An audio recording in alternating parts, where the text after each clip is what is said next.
Nestled amidst the mountainous regions of Japan, the quaint village of Yamanaka was a place where traditions ran deep and life moved at a slower pace. Here, Takeda Hiroshi, a stoic man with weather-beaten features, spent his days as a scavenger.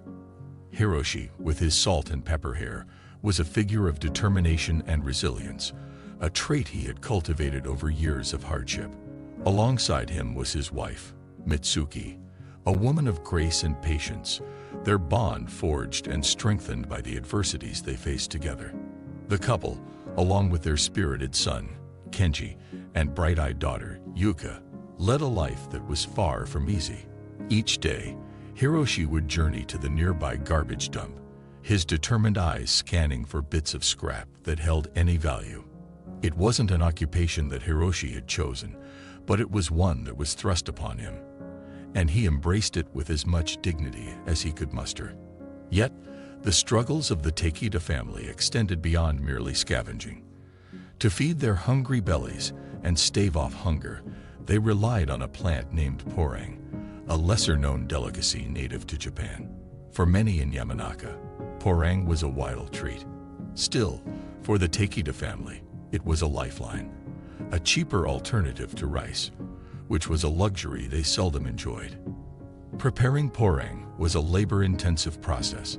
The tough yam had to be carefully sliced, diligently boiled to the right consistency, and then left out to dry.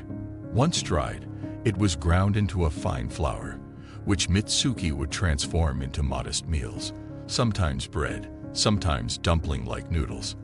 These dishes, though humble, were made with love, nourishing the family both in body and spirit. One cool morning, as the mist hung low over Yamanaka, the Takeda family was in their humble abode. Hiroshi, with his knife in hand, was diligently cleaning the porang. Observing his father's labor, Kenji, his voice tinged with a mix of curiosity and hope, asked, "Dad, will there come a day when we can enjoy rice as our neighbors do?" Hiroshi paused, glancing at his children's earnest faces.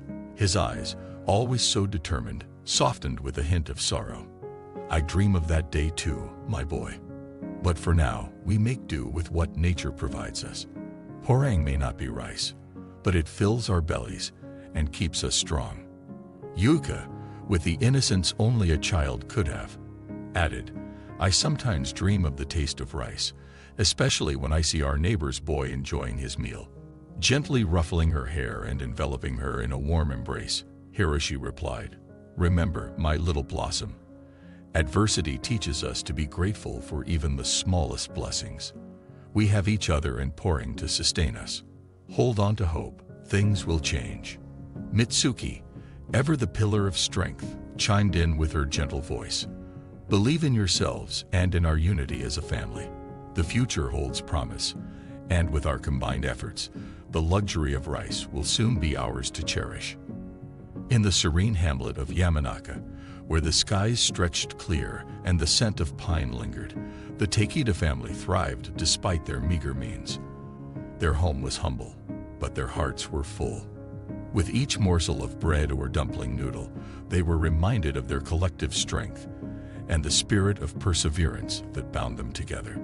While to some, the porang plant was but a poor substitute for rice, Hiroshi saw potential in its fibrous form. Day by day, as he journeyed into the dense forests that surrounded their village, he couldn't help but marvel at the abundance of wild porang.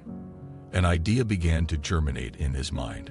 Why not bring the benefits of porang to others? Mustered with determination, Hiroshi diligently ground the yam into a fine powder, packed them in rudimentary cloth bags, and headed to the bustling marketplace. The town square was a riot of colors and voices, merchants calling out their wares and customers haggling over prices. The aroma of food and fresh produce filled the air. Yet, the start of Hiroshi's entrepreneurial journey was riddled with skepticism.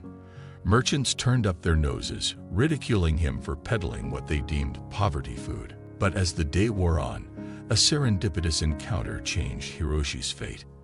An elderly woman, her face lined with wisdom and age, approached his stall.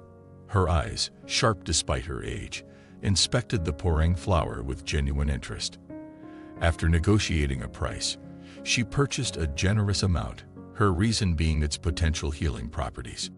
This woman was none other than Mrs. Takahashi, the trusted housekeeper of the prominent Mizuki family, who resided in a sprawling mansion in Fukuoka.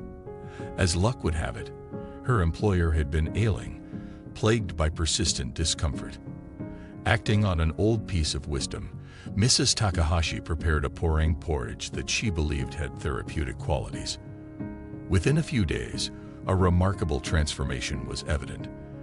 The old master's discomfort seemed to wane, replaced by an energy that had been missing for months. Intrigued by this miracle food and its potential, he summoned Hiroshi. The meeting between Takeda Hiroshi and Master Mizuki was an interesting amalgamation of worlds. Here was Hiroshi, simple and grounded, standing in the opulent mansion of Mizuki, a businessman known for his acumen and influence. Master Mizuki, dressed in a traditional kimono, greeted Hiroshi warmly. "Your porang flower," he began, "has shown remarkable effects. I see a potential business venture here." Overwhelmed yet hopeful, Hiroshi replied, "Sir, I'm honored. I merely hope to sustain my family. But if this flower can benefit others, I'm more than willing to cooperate." The two men shook hands, signaling the dawn of a promising collaboration. And as Hiroshi left the Mizuki mansion that day, he couldn't help but marvel at the twists and turns of fate, reminding him that sometimes the simplest of things can lead to the grandest of adventures. Takeda beamed, enveloping his wife and children in a tight embrace. The idea that someone would want an exclusive contract for his flower was astonishing. Moreover, Mr. Mizuki's offer to front seed money as both a gesture of goodwill and evidence of their agreement brought tears to Takeda's eyes. He could feel the tides turning. His financial struggles were easing.